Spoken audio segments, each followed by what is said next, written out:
ECSI fans, you want to revolutionize your sports investing habits? Allow me to tell you about WagerWire. WagerWire is an app that helps you become a superior bettor by allowing you to sync all your sports books and track all your bets in one place. See your current action, your betting history, and stats. You could also sign up for sports books and collect bonus offers. Follow them at WagerWire on X, as it's the best account on the platform. Head to App Store or Play Store now and search WagerWire and download the app. Excuse me, Mr. DJ. Hey, check this out. We got a great show coming your way.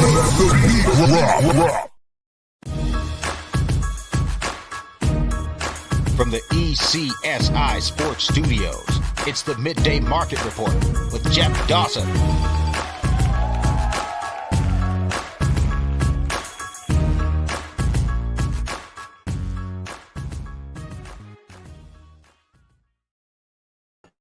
Good afternoon, sports fans from all around the globe. I am the co-host, Jeff Dawson, East Coast Sports Investors, and welcome to Re-Entry Tuesday, Midday Market Report, August 18th already, couple weeks in September already. Good friend and colleague, Mr. Scotty Webb, live from Tampa, as I'm live from Cape Cod, Massachusetts, 75 degrees, cloudy, going to be cloudy and dreary for the next 9 days, potential rain on 8 of them. So anyways, it is what it is. Summer's still here, fall knocking on the door. Before you know it, pumpkin spice everywhere, and Halloween costume style. Halloween, Scott. Oh, he doesn't want to hear that. His back is going to be killing him already. But first and foremost, a shout out to our proud sponsor and partnership. It's WagerWire. Head on over to Google Play, download the app. It is free. Today's headline, PCA versus OHTANI NL MVP. Who you got? It's a toss-up right now. PCA, 2 homers yesterday. Welcome to the 30-30 club as they walk off the White Sox 7-5. Cubs, a great story. Going to be a tough out. I've been talking about them for a while now. When their offense is cooking, look out, they just need some front-end pitching. But anyways, without further ado, let's bring him in, Mr. Scotty Webb. What's up, Jeff? Hey, it's winding down for baseball is what I would say. I mean, and I think most people are going to say, oh, it's winding up, looking at the standings and, and all the different stuff where, you can make the point that, yeah, this team's a half game out, this team's a 1 game out, and all that stuff. But I think that here's my preference, right? I don't really care who makes these playoffs. Look, there's Kenny Magner. He's saying hello. So my thought about this is pretty simple. I think in the American League, you've got only a handful of teams that are any good at all. And somehow you got to keep putting the Yankees in that say they're any good because they can't score and they can't hit, but they can pitch. So you sit there and say, okay, you got the Yankees, and then you go and say you got the Rays, and then you got the Red Sox. Well, there's no other team in the American League that's any good. I mean, they're not good. And then in the National League. So I guess what I'm saying about the American League is I don't want any of them other teams that will make the playoffs, whoever the hell they are. I'm looking at playoff odds on Fangraphs right now, and they've got it pretty cut and dried. And I kind of agree with it. They got the Rays are going to win the division. The Yankees and Red Sox are going to be 2 wild cards. The White Sox are going to win the division. The Astros are going to win the division, and the Seattle Mariners are gonna be the team that makes the 3rd wild card team. So I don't want Seattle. I don't want the White Sox. I don't want the Astros. I don't want any of them teams to move along and do good and be in the World Series because it'll be a terrible World Series, and the National League's going to kill those teams. It's funny you said that magic word because the bust of the year, in my eyes, hands down, is the Seattle Mariners. And here they are. I get the expanded standings. 50 59 and 66. Yet they're only 2 games back of that wild card, the last one. In front of them is the Guardians, the Jays, the Twins, the Tigers, the Rangers, and the Orioles. And we'll get to the Tigers. Bad weekend for the Tigers this past weekend. Oh, they blew it. That was their weekend. They blew it. But wouldn't that just be something? Look, the Red Sox have had one winning month this year. One. They were 21 and 4 last month. And the funny thing is, the 27 and 3 historical run, 9 and 7 this month. They got their sea legs. Big win for them yesterday. But my point, Scotty, is I was going to actually lead. Wouldn't that just be shit? You play bad baseball for the whole season, and the last 5 weeks you get hot, and here come the Mariners. Well, it can happen. I mean, that's the way baseball is, but I hate it in a sense that when you get a Super Bowl game, you want the two best teams to play, and you want a great game and a fantastic finish to a season. You want the same thing in baseball. And I don't want, what was it, the Rangers played in the World Series against, I don't know, the Diamondbacks. Who cares about any of that stuff? You need firepower and star power, and you need that in these games. And part of it is the star power isn't as good as it was, and two, some of these teams are struggling right now, and they won't be when it comes time to be at the end. But and in the National League, people wrote off the Phillies too soon. The Phillies are going to make it. And in the National League, the playoff odds are, the Braves are going to win the division, the Brewers are going to win the division, the Dodgers are going to win the division, the Cubs, the Phillies, and the Padres. That's what they got: Cubs, Phillies, Padres. And how do you argue with that? It's so. But any of those teams, any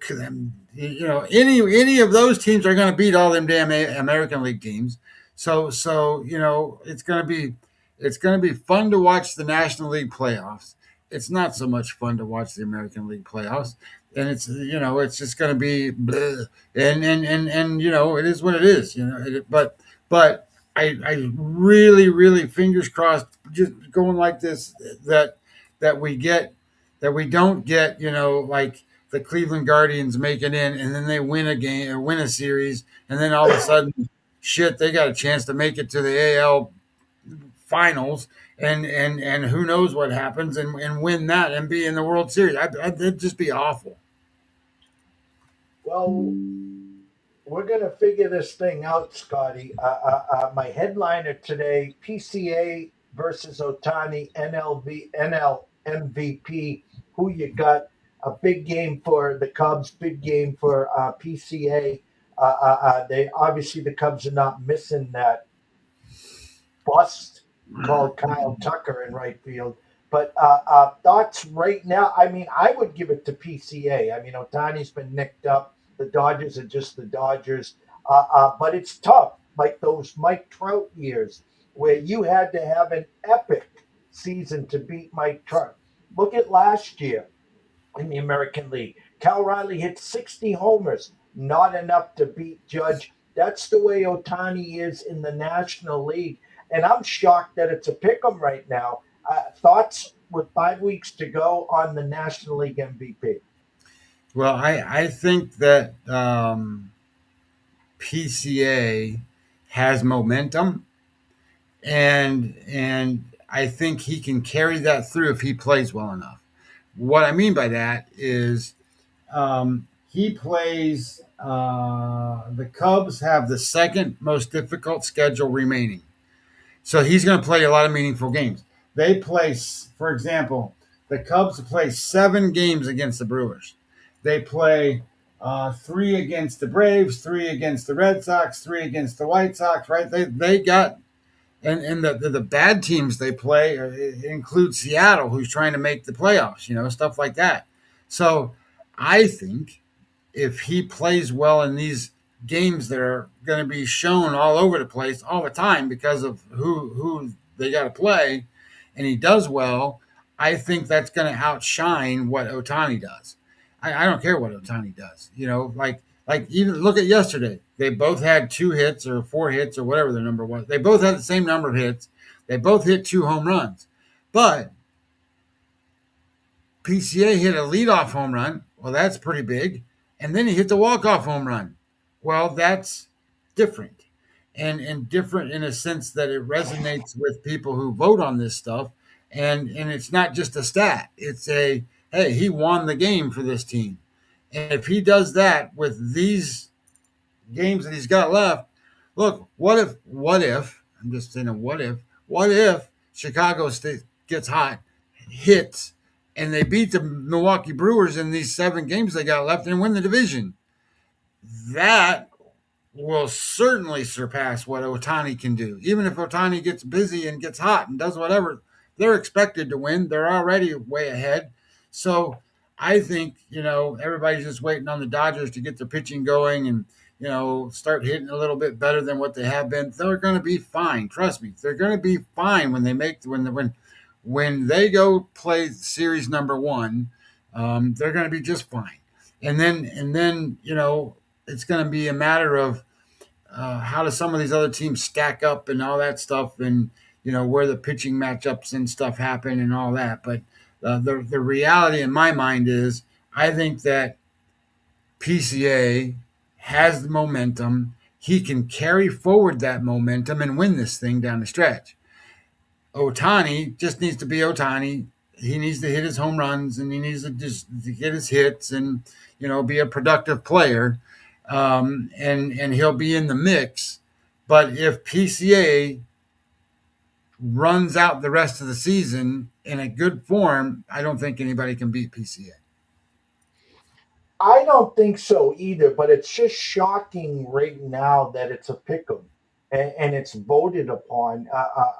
Again, last year, I go back to Judge. Judge had a monster year. You go to Fangraphs, he was ones across the board, okay? But we're talking a catcher, epic 60 homers wasn't enough. I brought up Mike Trout. It didn't matter what you did. You weren't beating Mike Trout if he was healthy for the MVP. And it just seems that way right now with Ohtani. Listen, he's Babe Ruth. He's the greatest baseball player you and I and everyone else watching and listening will ever see in our lifetime. But the Ohtani that we know, he's not putting up that kind of year, Scotty, right now. Well, I think if you look back on his season, right, well, he got off to a pretty decent start, was doing okay. But if you think offensively, but if you think about what he was doing, remember, they were all having the conversation that he wanted a Cy Young. That's what he wanted. He wanted to be the best pitcher. Well, problem is that he couldn't stay healthy enough, and now he's not pitching at all, and his offense hasn't been as good as it has been over the last few years when he was a designated hitter. That's what it amounts to, and if you really watched him perform, my thoughts is the pitching and the hitting actually were taking a toll on him, and my thought is as you get older, especially for me, I feel it every day, every once in a while. And you mentioned the damn Halloween shit. I'm just like, holy crap. My body is not the way it used to be. And I still in my head think I'm 21 years old. Right. So Ohtani still thinks himself as a young, and he's a great athlete. Don't get me wrong, but your body doesn't react the same way it used to. And I think you're going to start seeing the wear and tear of trying to be a two, position player, offense and defensive player. I don't think that he's not going to, and I don't think that's going to stop. But I do think that, they've got so many damn pitchers on that team that they don't, obviously, I shouldn't say it this way. They don't need Ohtani to pitch. Ohtani's one of the best pitchers in the world. So you want him to pitch. But, you're not gonna be at a total deficit if he doesn't because of the arms you got. Say what you want, but Blake Snell is phenomenal pitcher, and especially when he's rested in short term amount and he's focused and ready to go, he's great. At the beginning of a season, don't bet on him. He's going to lose, and he's going to walk 10 guys and do all this crazy stuff until it snaps, and then he goes, okay, well, that's enough. No more hits for anybody. So I think as you look at what Ohtani is and isn't, um, I think his best days as a two-way player are over. I think he's going to still have two-way playership, if you want to call it that. I think he's still going to pitch well. I still think he's going to hit well, but I don't know that he's going to dominate the way that he did, 2 years ago, 3 years ago, whatever. Obviously, he wasn't pitching when he had his Tommy John and all that stuff. So, you think about it, he's thrown a lot of innings as a two-way player. Babe Ruth did not. Just so you guys know, you can go look it up. Babe Ruth was not a huge innings pitcher, and then he became obviously just a hitter. And I think you're going to see that started progressing with Ohtani too, more and more and more, but not necessarily meaning that,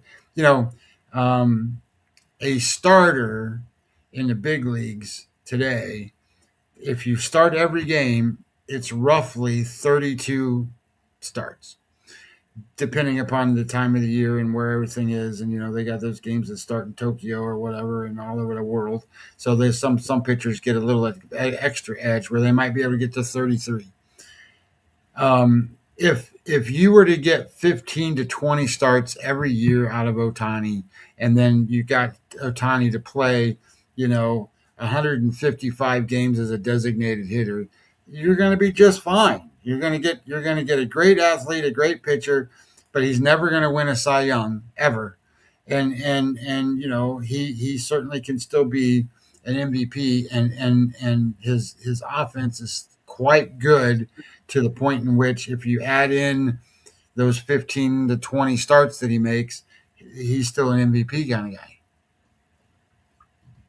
Before we get into today's games, I want to throw this at you. Unfortunately, Trevor Story's making it known publicly that he thinks he'll be ready for the weekend. You brought up a great point. The Red Sox didn't get on that run till they cleared off all the dead weight in the lineup that were just striking out and not moving runners. And here's a Franklin Arias that's absolutely raking in Worcester. And the thought process is Adley finally got a hit. He was, I think, 1 for 17. I mean, he can't hit anything right now. When I was back in the day with Veritek, we took the occasional hits because he was a leader behind the plate. He was the general. He called a great game. I'm taking that with Adley. Adley, call a great game, throw the guy out at second, be that leader, and whatever you can do offensively for the rest of the year is a bonus. I don't like the fact if they bring Story back this weekend. I know it's about control. I know it's about the fact is if they bring Arias up, which they could have on the 15th a couple days ago, if they bring him up, it's about losing a year of control. And also, I think because of 2027, what's the difference of leaving Arias down there and bringing Story up versus the other way, bringing Arias up and leaving Story? I would drive Story to wherever you wanted to right now. I'll take him to any bus stop you want in the country. I want him gone. Well, there's a couple things in play here, right? So first of all, you bring Arias up for what purpose? I mean, I know what the purpose is, to help you win, right? Well, give you a spark, give you some energy. The guy's not going to strike out, all that stuff. Good defender, that kind of thing. Similar to what the Yankees got when they brought up what's his name at shortstop now. So I think you could get a similar spark that way, but where the difference becomes is he can't help you in the playoffs. He can't play.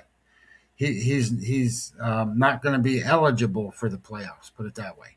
So if he's not eligible for the playoffs, you need to have your guys who are going to be eligible to the playoffs in top form. So if Trevor Story's been out, which he has, he's been hurt, he has, you need him to go through his spring training now, so that when you do get to the playoffs, he's as the best version of him that he can be, whatever that looks like. Uh, Fans may not like it. You might not like it. I don't like it. But the truth of the matter is, our eyes can't help you.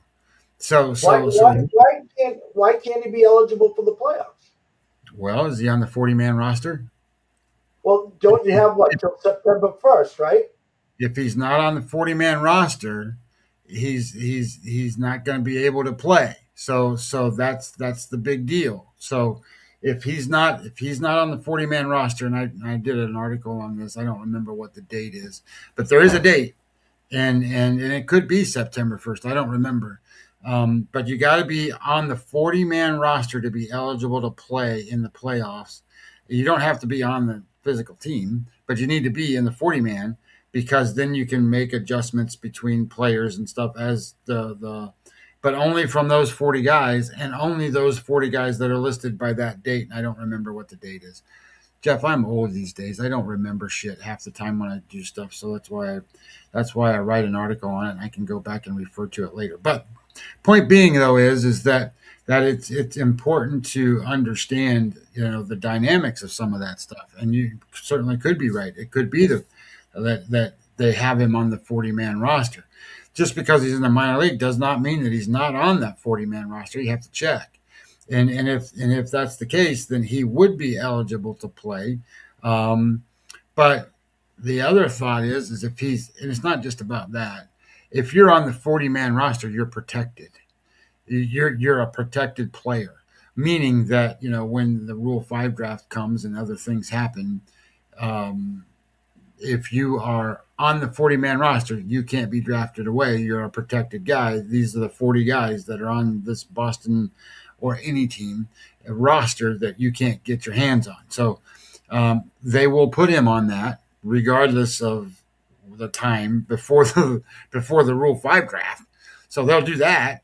But whether or not they want him there, and there's not a ton of position players. There's a lot more pitchers that they put in that 40-man roster, so that they can mix and match and do different things depending upon what the series that they're getting ready to play looks like, and then they have to figure out how many starters do we want, how many relievers do we want, what do our bullpen look like, because in a series you don't need 5 starting pitchers.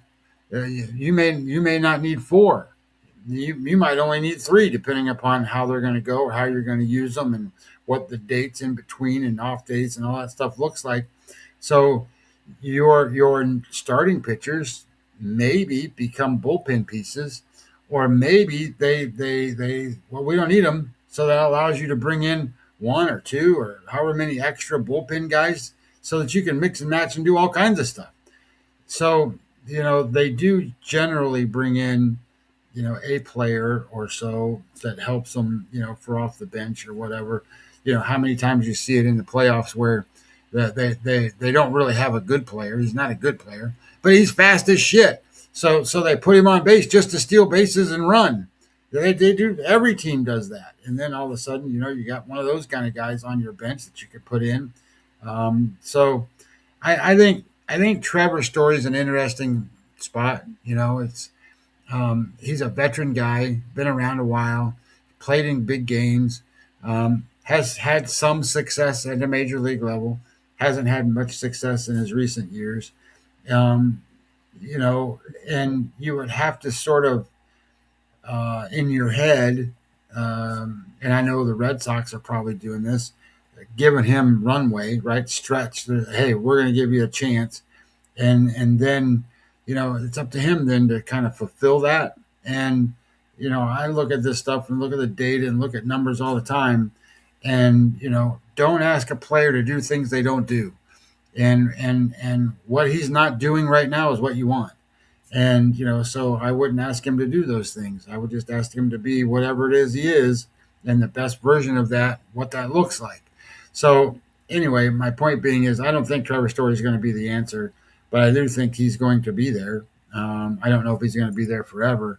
And, haven't looked for a long time about defensive numbers. I don't know how good defensively he is anymore, and whether he's lost range and he's his arm fell off and stuff like that. So I don't know. But my guess is that he is gonna wind down his time. He's gonna play a little bit, and they'll see what it looks like. And if it doesn't look good, it's gonna be. Kenny says Story's not gonna make it out of August. Uh, Look, here's what could happen. He could. What is today? Today's August 18th. He could start playing this weekend, and then 4 or 5 days into it, they go, "Holy shit, he sucks." Well, you know what? He's got a foot problem. Let's put him back on the IL. He's got a foot problem, and get him out of here. So you can do stuff like that. Before we get to the games, history was made Saturday. You want shit luck? I'll give you shit luck. Cubs first 5 minus the hook and insert Baez, not 1 but 2 homers. Boyd had pitched 5 innings and gave up 2 hits, both homers to Baez or whatever, and then he hits his third. 3 at bats, 3 homers. Since then, 1 for 16 with 6 Ks. History made on Saturday. What'd you think of that? Well, I think that's good for the kid. I What was interesting is watching him jog around the bases. He ain't a small little guy. He was thick in the chest, broad-shouldered kid, big legs. But what I will kind of remind people of is how many people knew his name before that day, right? Probably nobody. Even the people in St. Louis didn't know who he was. My point with that is, if you don't know who your younger talent is, the younger talent really isn't coming up to be, Babe Ruth or whatever. They're not gonna be. You mean that wasn't Albert Pujols? No. So look, baseball is so fluky with so many goofy things that happen and stuff goes on and whatever. I thought it was great and it was great for his family. It was great for him. It was in a historic building. It was in Wrigley Field. All of that stuff, and they weren't cheap homers. They were. One of them was 460 feet or whatever it was. I mean, Jesus. And he hit one opposite field too. So it's not like he hit cheapies. These were bangers, and good for him. And he hit quite a few homers in the minor leagues. But I think the big issue becomes is you said he was 1 for 16 or something since then. But my point is that I don't expect him to go 1 for 16, and I don't expect him to hit 3 home runs in a game.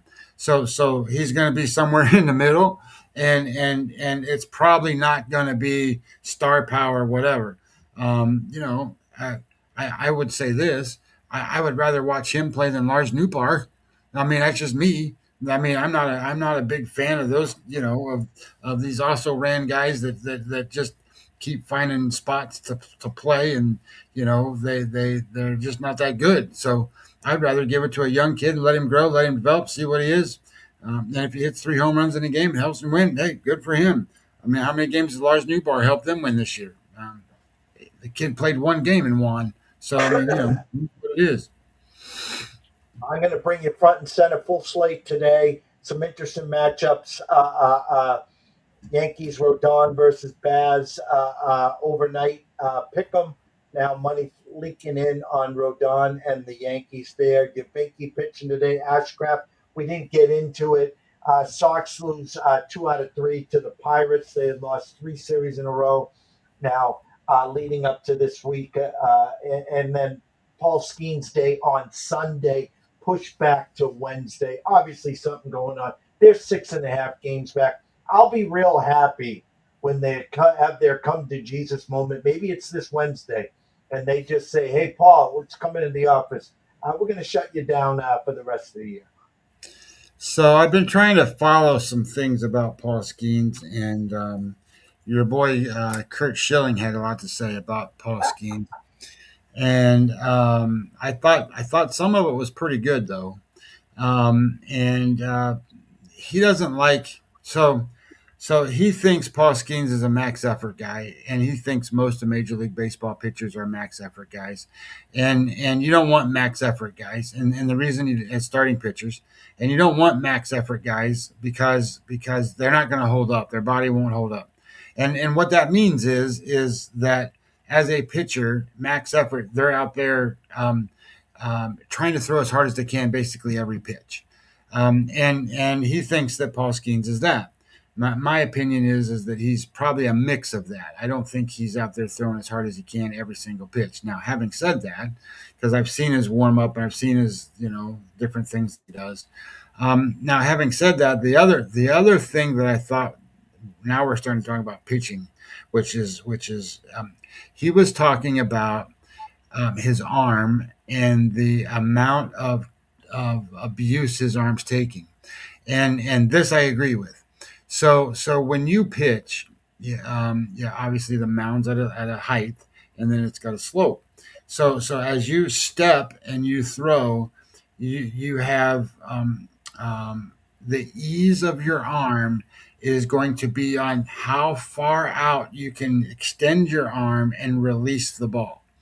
So if you can extend out far and then release the ball from that extension and throw strikes, and get velocity that you need, two things happen. One, it's healthy because it's on your shoulder, not your elbow. And then two, because it's extended out and that's the same spot you release it from over and over and over and over and over, your control is really, really good. And so you want guys that are going to have long extension, and high velocity. That's what you're looking for. Well, Paul Skeens is more, I don't want to call it sidearm because it's not sidearm, but it's not over your head, and that's okay. It doesn't have to be. But his extension is shorter. So what does that mean? Well, that means that there's a lot of torque on your arm. Your arm is only going to hold up over a certain number of pitches. It's not built for that.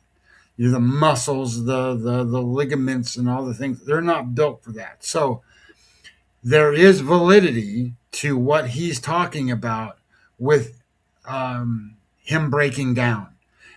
He's not breaking down where he's got Tommy John problems, but it could be that at some point in time he could have a Tommy John issue because those ligaments in your elbow don't work the way that pitchers use them. Which leads to Mizorowski, and it leads to some of these other guys. Look, the motion and delivery that they provide is what's going to save their shoulders and arms and elbows, or it's not. And, I can remember, and you can remember, talking about this pitcher.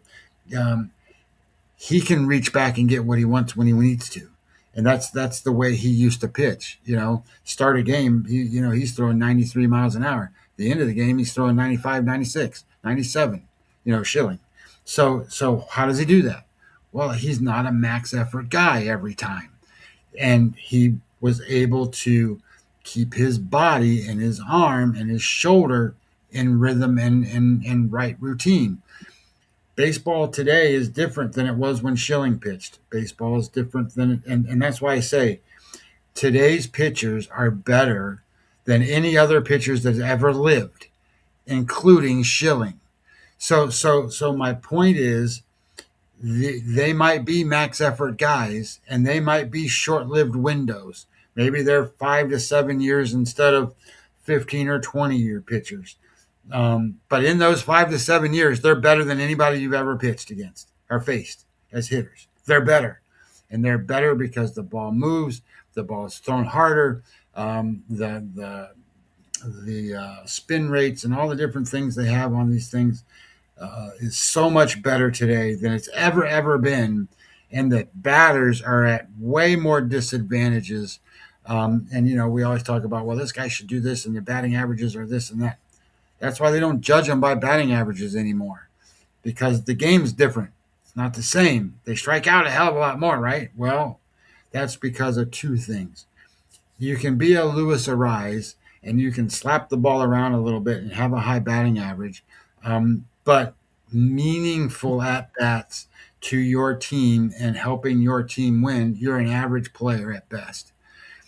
Even if you strike out 150 times, but you drive in runs and you drive the ball and you only bat 240, but you have 100 RBIs, you are way more important to your team winning than the guy that slaps the ball around.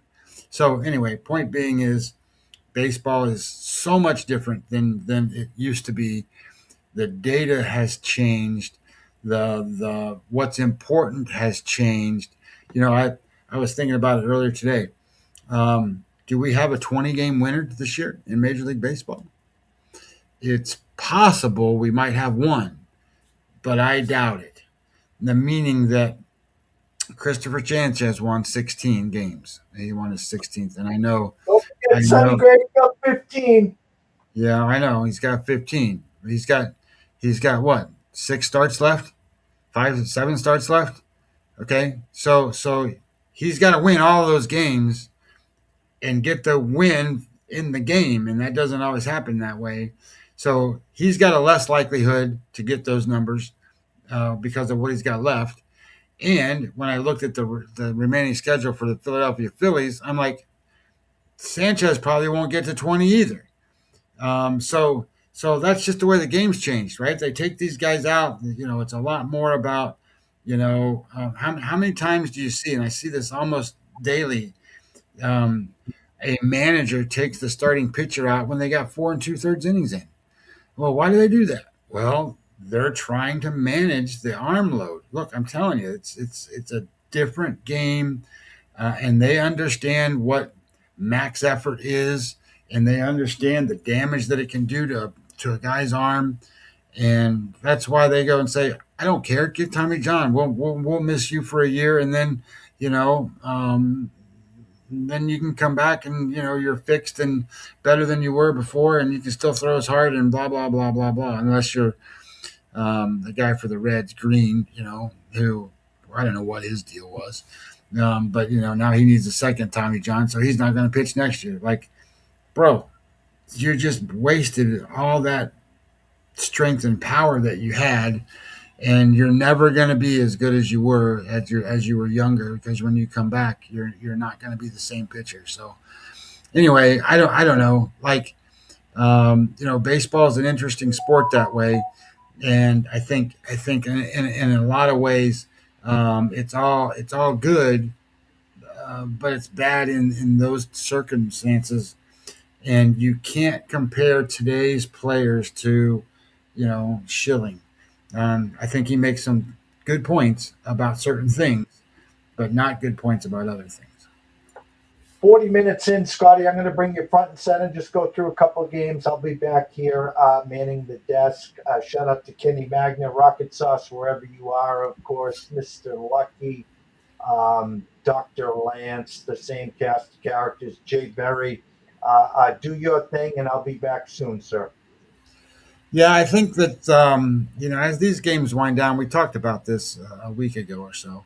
You're looking for underdogs as best as possible, and these underdogs are coming in every night. I tend to not want to bet plus 150s and plus 160s, but they're coming in too. So here's my thoughts on sort of where we are in Major League Baseball. Back in the day, it used to be, hey, this team has to win, and they would go win against a team that didn't. But it didn't work like that anymore. So I think that's the first strategy, is to sort of in your head look at who has the possibilities to win as an underdog. That's number one. And then number two, obviously, you want your pitching matchups to be decent. But at the same time that they're decent, look what's happening to the pitchers. The good pitchers are getting hit right now. So some of that stuff is not, status quo as what it was all season. This is all changing, right? And it's changing right before your eyes. And, when I was looking at hitters and batters today, there are 1, 2, 3, 4, 5, 6, 7, 8, 9, 10, 11, 12. There's 12 offenses now above the median point. So half the league is hitting. So that's sort of what I'm getting at is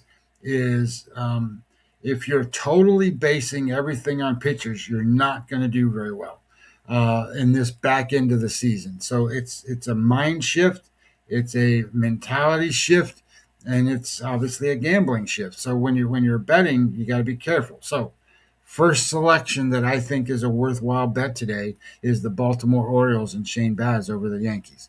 Now you get Carlos Rodon, and this is going to be. I don't know if you remember when Fried came back and pitched for the Yankees. Fried was called up to pitch that game for the Yankees, and he was really scheduled to make a minor league rehab start.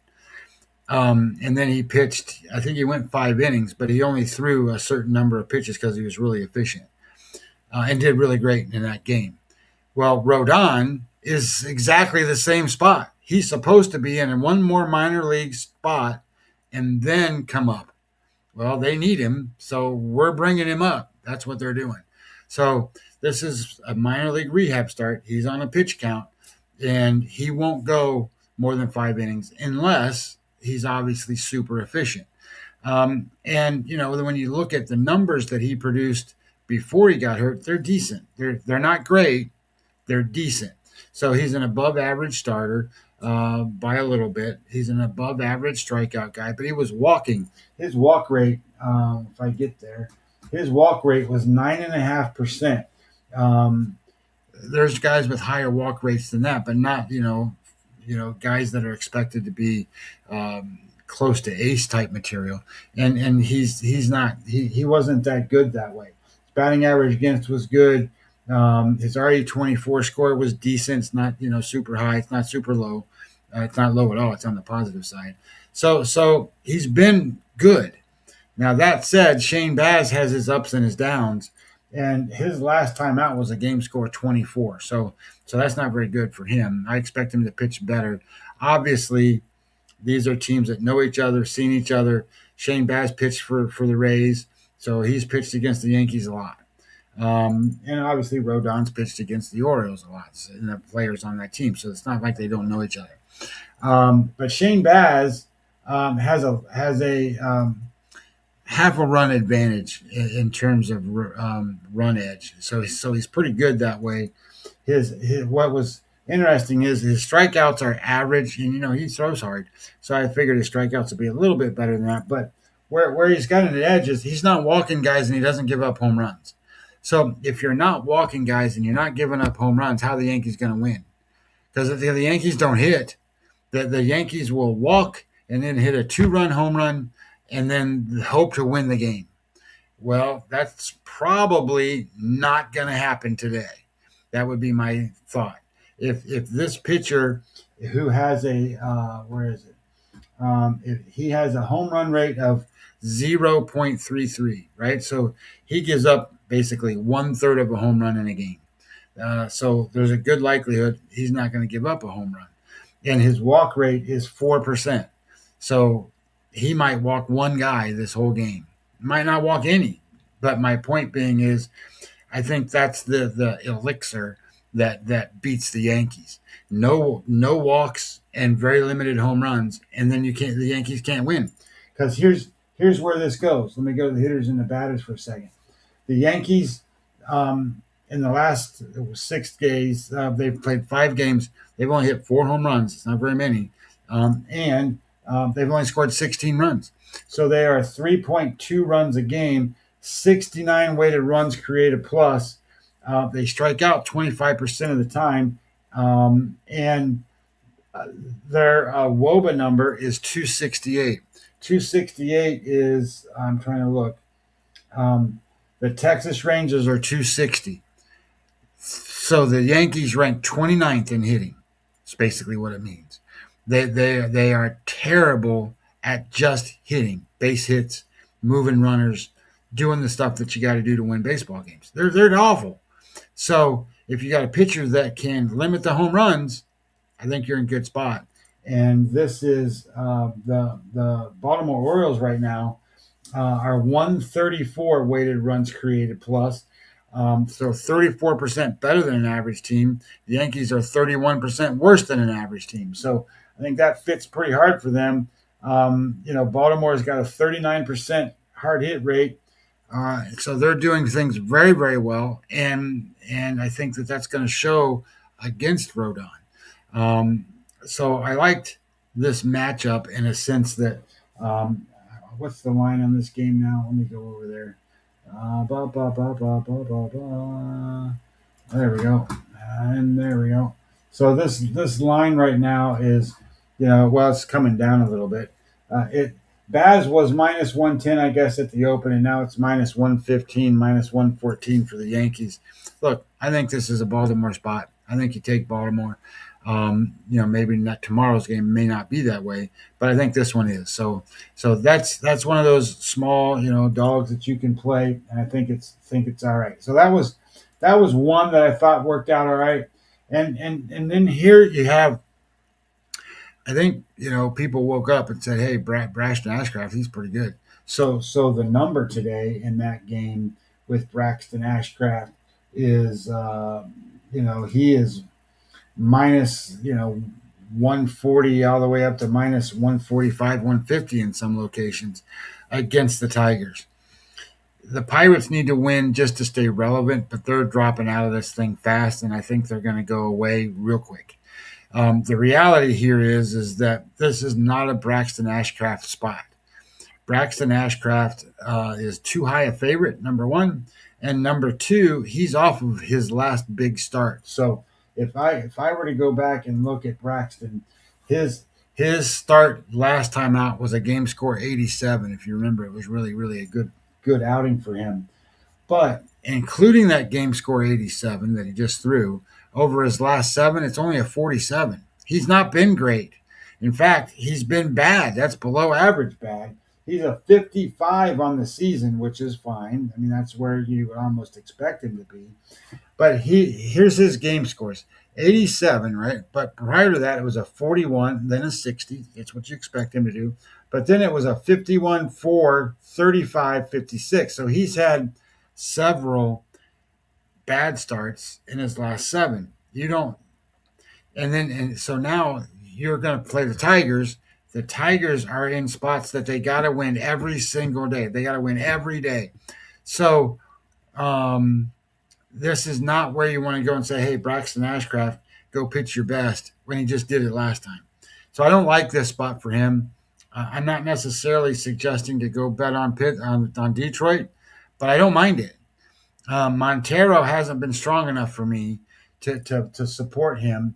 His last time out was so he threw a 69 the last time, which is really good, but he threw a 37, 69, 22. So that rhythm is I pitch really bad, and then I pitch really good, then I pitch really bad, then I pitch really good. Well, that's where he's at. I'm off the really good, so he could be really bad. So theoretically, this could be a much higher scoring game than maybe what it's panned out to be. They're both hitting about the same. The Tigers are 107 weighted runs created plus. Pittsburgh's 101 runs scored. Detroit's 4.7 runs a game. The Pirates are 6. So I kind of look at this like this could be a little bit more offensive oriented than maybe we think. And because of that, what's the total in this game?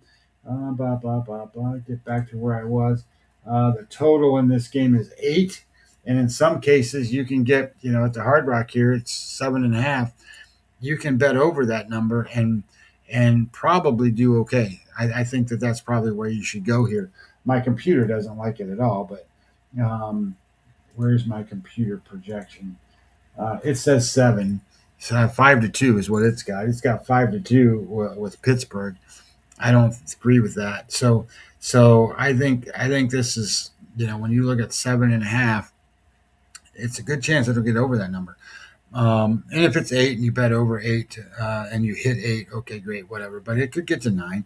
These are two offenses that have been pretty decent, and Detroit's been very consistent. So this Cleveland game I thought was important to kind of look at in a sense that maybe we can get value on Cleveland because San Francisco sucks.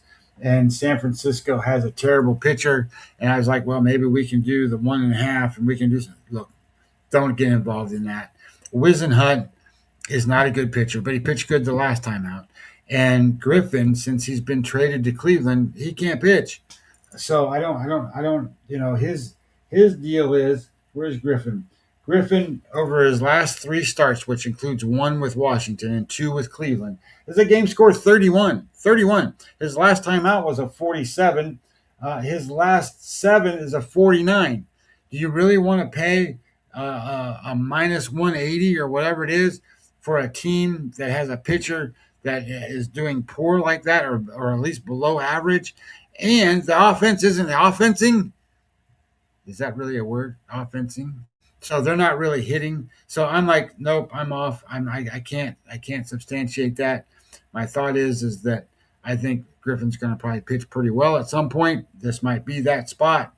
But I can't go out and say, hey, I want to risk my money on that, right? I think he's going to, but I don't think he's done it yet.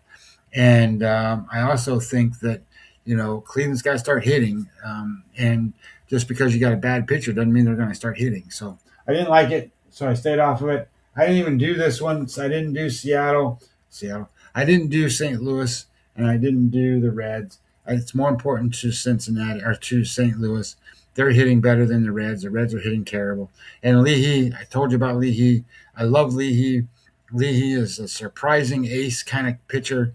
He's really good. I think they're going to kill him, but I didn't get involved in that. I did look at Soriano and Tampa Bay. I was a little bit surprised in a sense that, look, I already know that Martinez, he's like 10-4 or whatever, but his metrics are terrible. Meaning that he's not a big strikeout guy. He's a low strikeout guy. 12.9 is not the lowest on the board, but it's the second lowest on the board. So he doesn't strike guys out, but he even walks no one. Like he's 0.8% walks. He walks nobody. And his home run rate is average. And I don't worry about home run rate against Toronto because Toronto doesn't hit a lot of home runs. So, they got to hit to get on base. But he does give up hits. He's a put the ball in play. I'm gonna provide soft contact instead of hard contact, and we're gonna get outs. And that's kind of how he pitches. So we'll see if that really plays out for him today. I don't like to bet on him in those kinds of spots when he's it opened at minus 150. I guess everybody else doesn't like it either. It's down to 135. But my thought is that Soriano's been pretty good since he's been a Blue Jay. And sometimes a chain of scenery helps. Sometimes getting with an organization that's pretty good helps, right? They're the former made it to the World Series last year team. So I kind of like that. I'm not opposed to, the difference in this game is certainly offense, and that's what turned me off on the whole thing. I would like to bet Soriano today, but the Blue Jays are 3.2 runs a game, 78 weighted runs created plus. They are one of the worst offenses now for the season. There's only a couple offenses that are below the Mendoza line, if you want to call it that. The Reds are the worst one, and Toronto's in that group. So anyway, that said, I can't bet on them that way, and especially with the Rays being at 130, so they're 30% better than average team. They're scoring 5 runs a game. It's a home game for them. My opinion is going to be is that the Rays find a way to win this game. I don't like the fact that they got to battle Soriano, but Soriano, if you remember right, he's an average pitcher. So we'll see what that game turns out to be. I'm not going to get in this Phillies game much. The Phillies are going to play the Marlins. The Marlins have an opener, and then Phillips is going to pitch tonight. Phillips sucks. Wheeler's been pretty good for the most part. So I'm just going to leave this one alone. I think it's going to be, not a bet-worthy game. And then we get to the Arizona and Boston series, where Arizona comes in pretty hot. Boston not, and then Boston wins big yesterday. But I think there's more in play there yesterday, so we'll see what it looks like today. And what I mean by that is, Ketel Marte is a problem. I've been saying that for forever. Be careful what you wish for if you want him on your team. He didn't show up for the game yesterday, so he's on a list that says, "Hey, we need to find you." Hey, there's Nicholas PCA. Only because Shohei hasn't pitched in a minute. PCA plays every day. Shohei doesn't because of pitching. Why? I agree. I think PCA is the right side there, but we'll see. But I said that before. I think that the advantage that PCA has is who they play down the stretch. And if they do well and he does well, he carries the momentum forward that he's already created. And then all of a sudden, he can do no wrong and he's helping his team win these games. And then there's no way for Ohtani to get back in it because he's not pitching. So I think that's the way it goes if he does the continued process. And that's what he's got to do though. Because to beat Ohtani, he's the standard, and to beat that, you got to be above that, right? To beat the champ, you got to beat the champ. Well, he's going to have dynamic numbers, and as that goes forward, he might just do it. So anyway, that's the thought behind those things. But this Arizona game, this is interesting in a sense that I don't like Merrill Kelly, but he's pitched a little bit better, a little bit. But Suarez, since he's come back from, he's only made 4 starts coming off the disabled list. And since he's done that, he's been average. He hasn't had a great number yet. His last time out was average, 54. But over his last 3, he's a 44. And over his last 7, he's a 48. So he's been average to below average. And I thought he's going to have these big numbers against Cali. He's a little bit more than a half a run advantage. Well, that's good. You want to be at least better than that, the other pitcher. But and he's got a slight advantage in our E24 score. But Merrill Kelly was a pummel pitcher most of the season. He's not anymore. And one of the other things that you can look at is both of them are not big strikeout guys, but they strike him out at average. Merrill Kelly striking out 18% of the batters, and so is Ranger Suarez, 18%. The difference, though, is Merrill Kelly still puts guys on base. He walks guys too much. So that's an advantage for Boston. There's a good advantage for Suarez on the mound. And then offensively, you've got 2 teams where Arizona is 114 weighted runs created plus, and Boston's 116. So there's no variance there. I just don't think there's enough edge to sit here and go, hey, and I like Boston's bullpen too. But if you look at the number is up to 165, 170, which I get.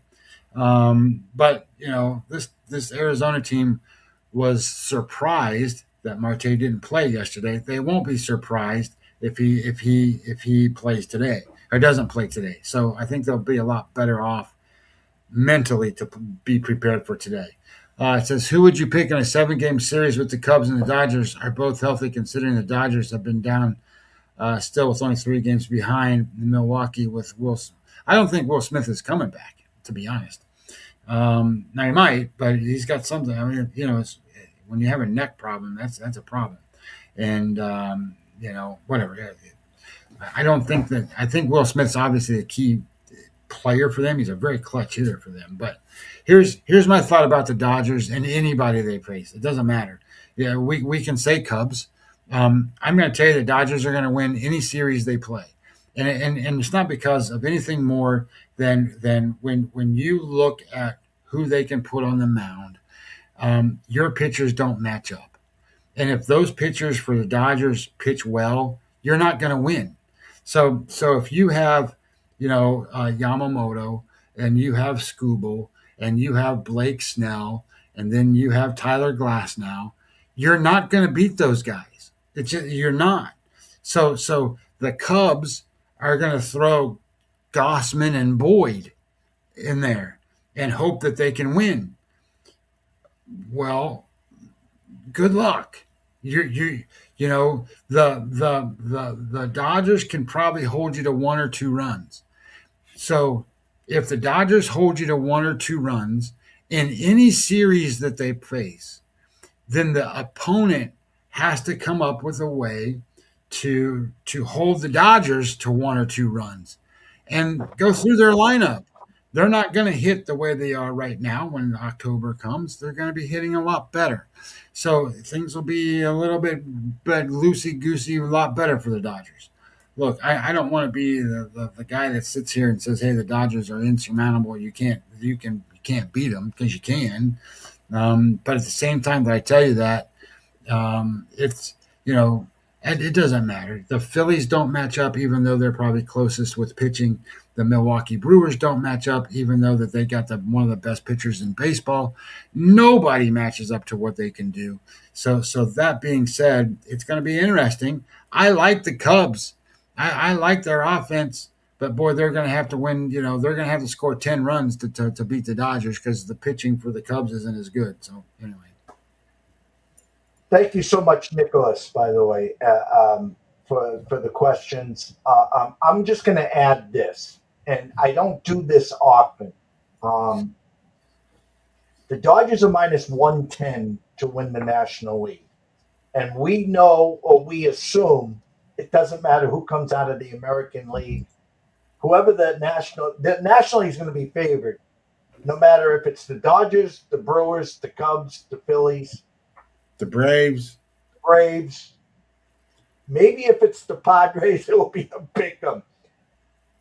So here's what I'm going to suggest to everyone here. If you put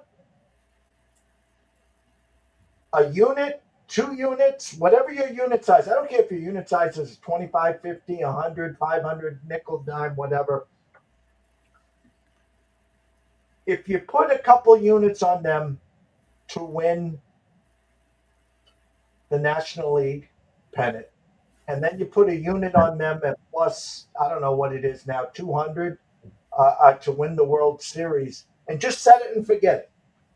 The Dodgers, whether they play in LA, in Milwaukee, in Philadelphia, in Atlanta, in Chicago, on the moon, on Saturn, or on my backyard, they will be favored over anyone in a series.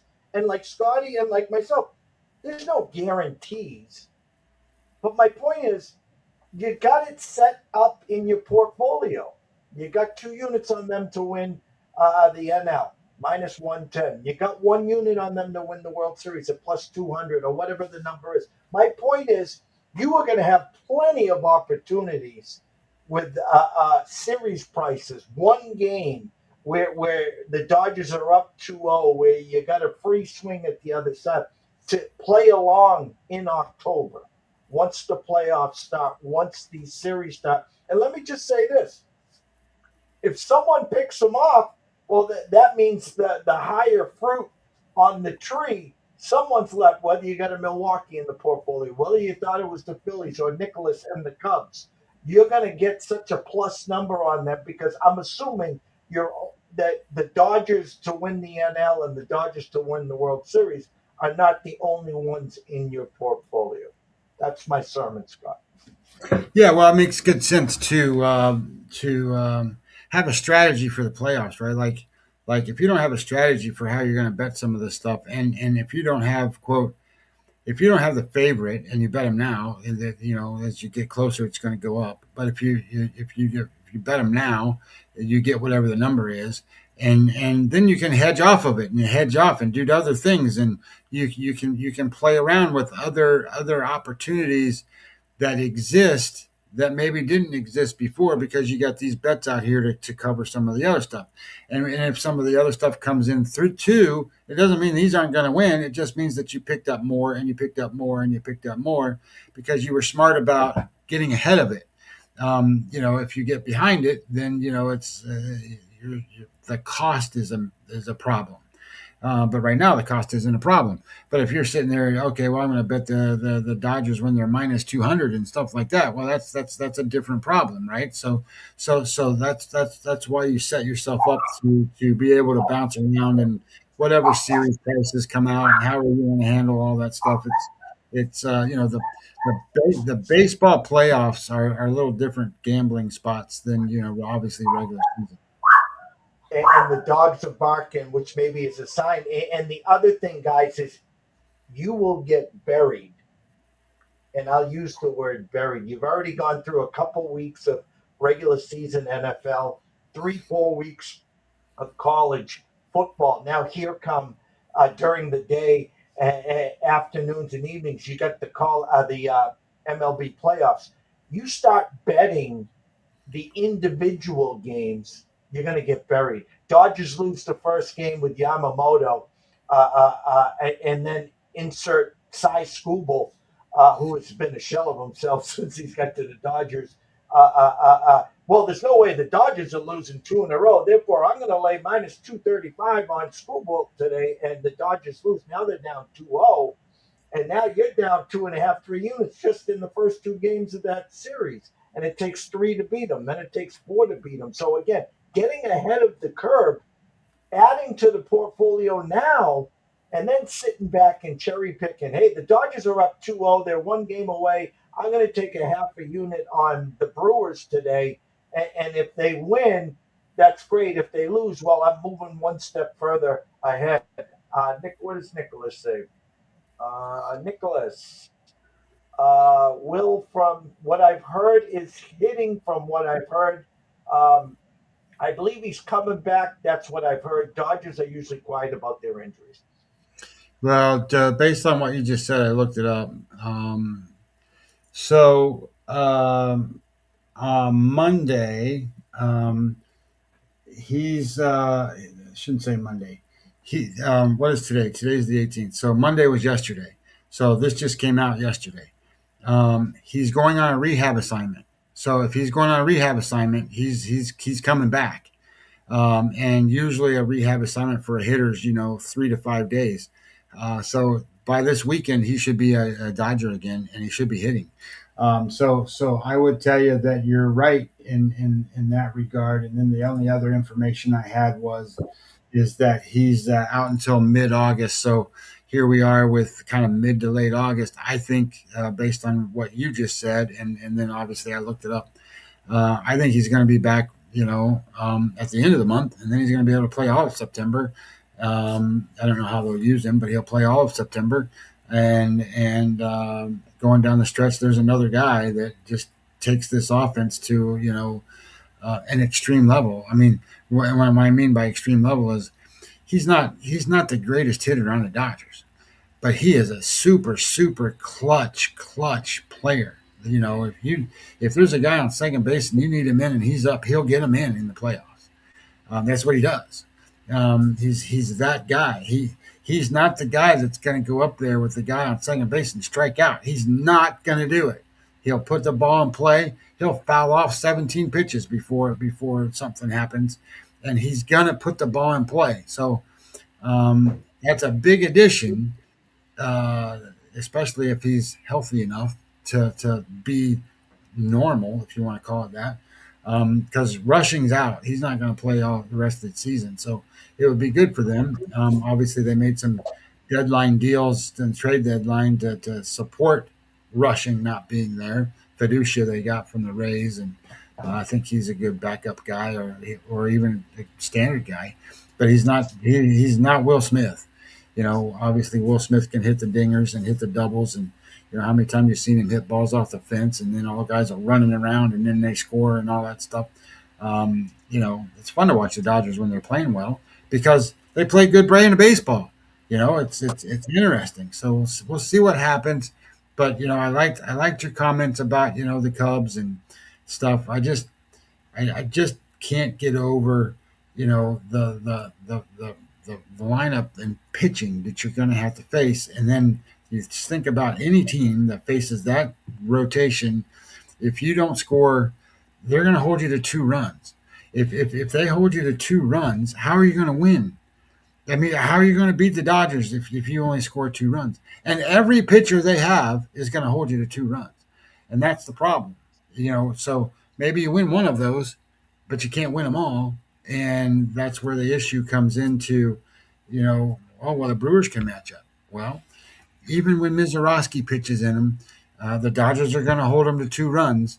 So Mizorowski's going to have to hold the Dodgers to less than 2. Can he do it? Maybe. We'll have to be seen. His arm could fall off between now and then. And then you're talking about Harrison, right?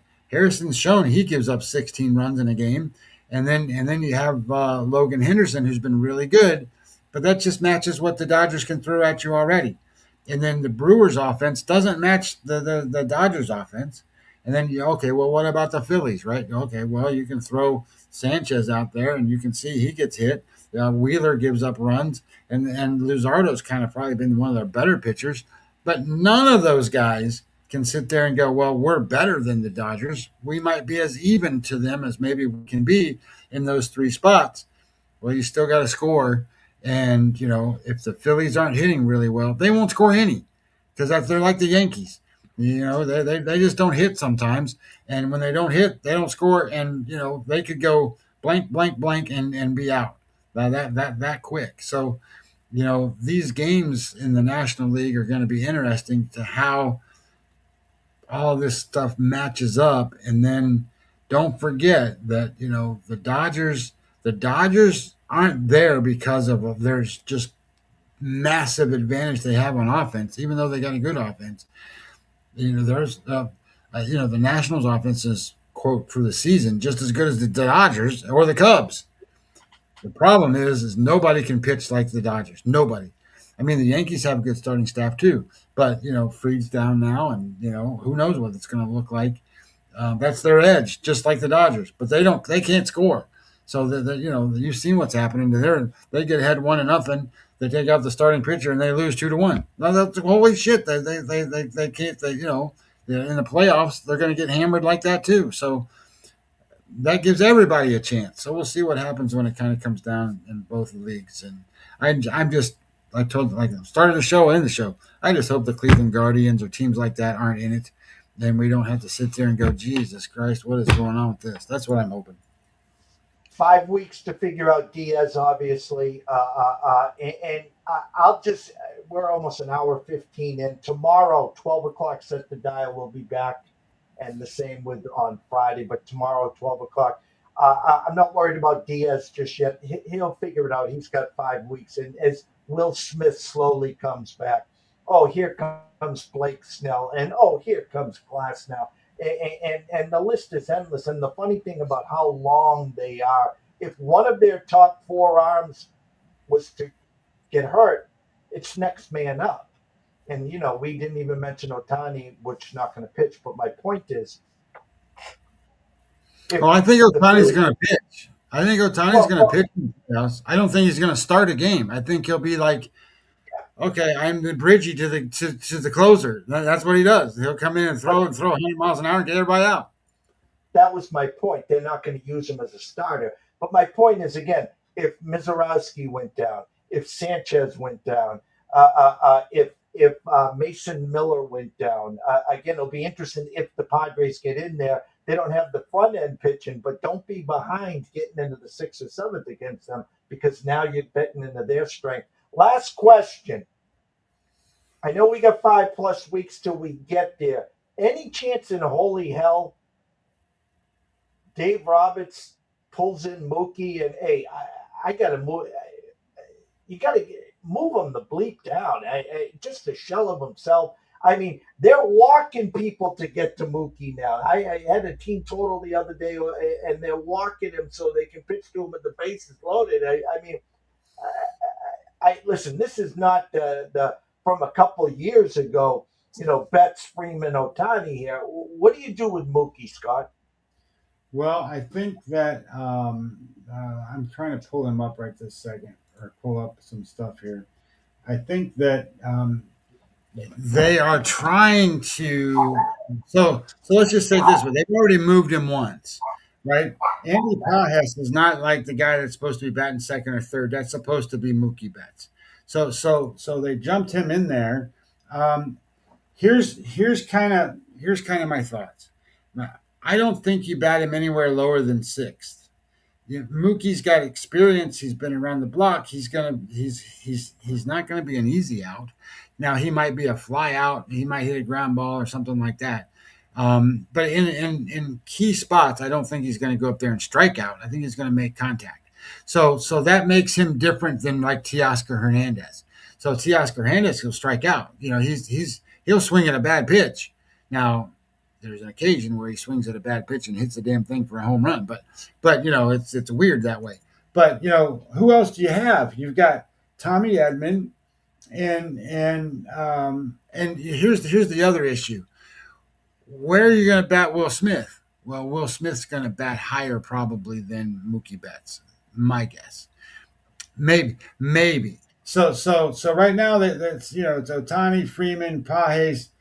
Max Muncy is just clutch as hell. You got to let him bat in the 4 or 5 hole.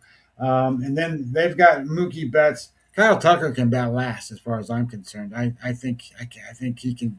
I think he can 100% bat last and not be a problem. He's not. My opinion would be is I'd rather have Kyle Tucker bat 8th, and I'd rather have Tommy Edman bat 9th, with the idea being that Tommy Edman can roll the lineup over and then kind of go that way.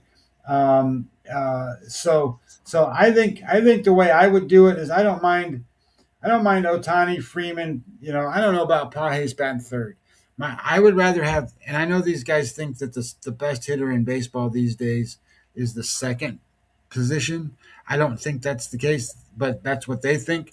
So that's why they have Otani, Freeman, Pages. I would rather have it be Otani, Pages, Freeman. And then, they've got on here Max Muncy, which I'm okay with. I like Max Muncy 5th more than I like him there. So I would put Smith 4th, right? I would bat Smith 4th, and then Muncy, and then I would probably do Betts, and then Teoscar Hernandez, because I don't trust Teoscar Hernandez as much as I would trust Betts, and then I would bet Kyle Tucker, and then I would bat Tommy Edman. That's how I would do their lineup. And then kind of go from there. What's this guy saying? Yankee Baltimore Rays, and crazy division fight. Plus we got Boston. Well, hey, look, in the AL East, we can talk about a crazy fight all you want, but it's really more about those 3 teams are the only 3 teams in the American League that are worth a crap. Everybody else, even if they make the playoffs, they're not really the same caliber as those 3 teams. Those 3 teams are better. And I guess the way I would relate some of this stuff is, if you were to look at those 3 teams and then kind of compare them to a team in the National League, I think you got the Dodgers and the Brewers and the Cubs who are ahead of everybody. And then, you kind of go and you go, well, the Phillies have got to be in there, and, where do you put the Padres and stuff like that? Well, that's kind of where the American League is. The American League is, the Yankees and the Red Sox and the Rays can all play with like the Phillies. But if you start matching them up to these other teams, boy, they don't look so good. Yeah, I know they wouldn't do this. And as you keep going long and longer, and Tucker just, really muscling through, go back. Remember back in the day when that actual 9th spot was the big spot as well, because what you're doing is the number 8 guy makes the final out, and then you had a quick guy, a fast guy in the 9th spot. So when he got on, then there's the top of the order. I'm not saying that they moved Mookie to 9, but as you're going through the ranks, you add a Will Smith. We're going to get jiggy with it here, right, Nicholas? Will Smith back in the house, and then you got the Muncies, then you got the Teoscar Hernandezes, and then you just spent $45 million, for Tucker. Mookie is a big enough professional where he'll take the demotion with pride. Hey, just go play defense, and the bat will come. It's frustrating, and I know he's frustrated. I've known Mookie since he was in diapers here at Fenway Park. True professional, but again, kind of almost fighting it right now, Scotty. Well, I think that sometimes these professional athletes, understand what they can do and what they're capable of doing. And then when they go up to bat, forget that they just needed to react. They get to a point where they're pressing to a point where it takes them out of what they normally do. So I think most of this is all in your head, and all the different things that happen in Major League Baseball. But I think as these things play out, um, except for Cal Raleigh this year, most of the time these slumps and mind boggles that these guys get in, they find a way out of it. I don't think it's hurt his defense at all. I think his defense has been great. I don't think there's going to be any issue with him. But if you bat him sixth or seventh in this lineup, it's not going to hurt their lineup. And if you get on base for Teoscar Hernandez, that's not a problem either, right? So I just think that as you start to think about what their lineup can look like and all that stuff. And I didn't really think through some of this with left-handed, right-handed, left-handed, right, all that stuff that they deal with these days. But my point being is that I still think that we just talked about this lineup, and we're talking about batting Mookie Betts sixth, seventh, and ninth, and we're talking about the Dodgers not being the greatest team, right? So think about that.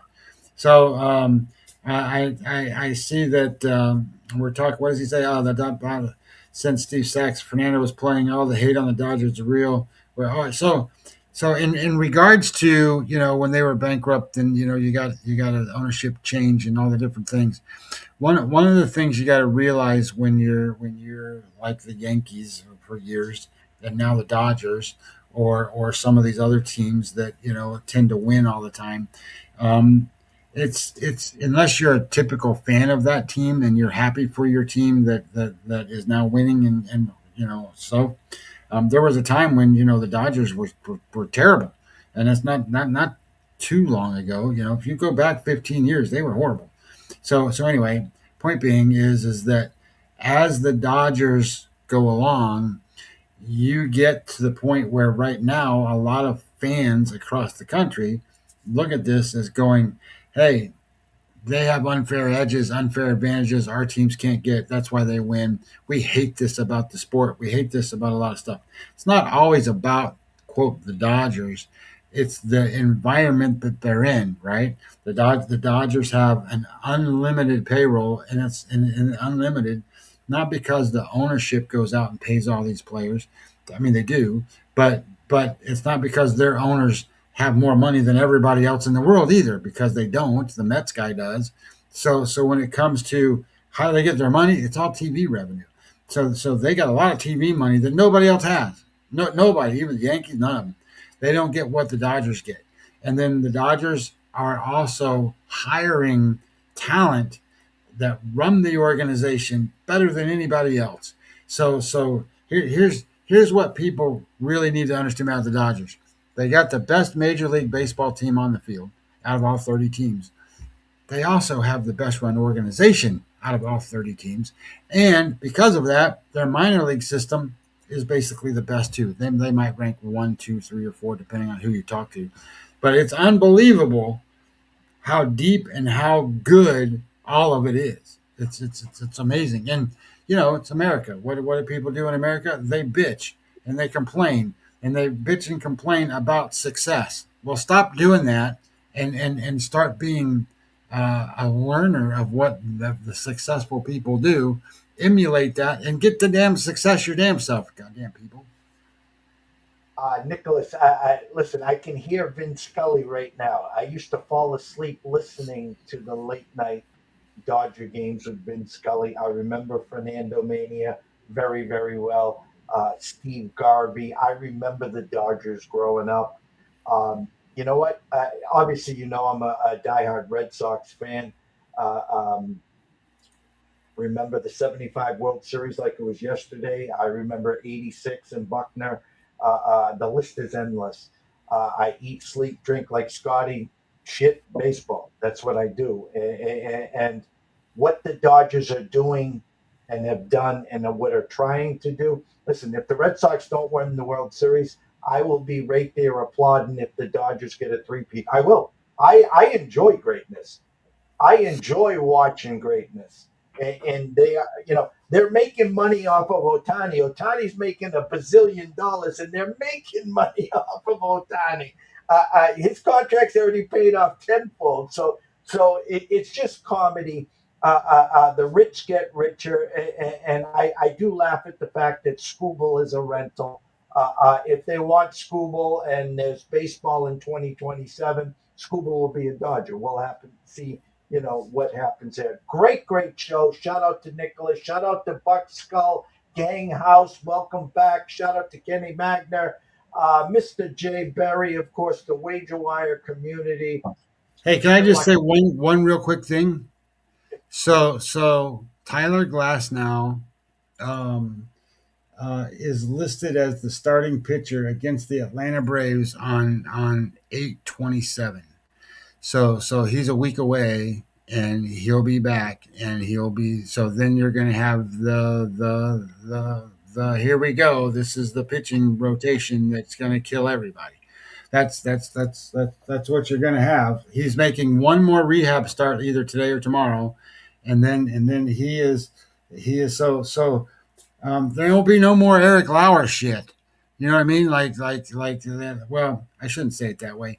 They've been running a 6-man rotation, so their guys are fresh more so than the 5-man rotation guys all season long. So we'll see what that kind of looks like down the stretch. Maybe they keep Eric Lauer in there for whatever reason, just to keep those guys on regular rhythm or whatever. But my thought would be is okay, well, here you go, and then they're going to have a hell of a decision to make. When do we run 4 pitchers in the playoffs? Do we run 3 pitchers in the playoffs? How many pitchers are we going to throw? I mean, holy shit! They're going to go 5-4-3, and the 2 that are left out are going to be the Bridgies to Otani, and then to hopefully Diaz. Who knows? Maybe Otani will be the closer by almost November. So again, set the dial. Me and Scotty back tomorrow at high noon. Great job, guys. Thank you guys so much. Kenny Magner, Bucks, Nicholas, great questions and comments. If you haven't already, guys, head on over to X at Webby20 MLB. Follow Scotty, and then join the Substack. Just click the link, add your email address, set it and forget it. As we're getting closer to football, me and Scotty will probably be doing 2 baseball shows starting next week and 1 football show as well. So for myself, Jeff Dawson at EC Sports Investor, one and only Mr. Scotty Webb at Webby20 MLB, we wish everyone a blessed day. Enjoy yourselves. As Nicholas says, my apologies for using the word hate. I meant dislike. Sorry about that. Nicholas, no apology needed here. This is the No Filter Show. We have no problem with 99.9% of the comments. Trust me. You're welcome, and comments are welcomed here. So enjoy yourself, guys, and stay tuned.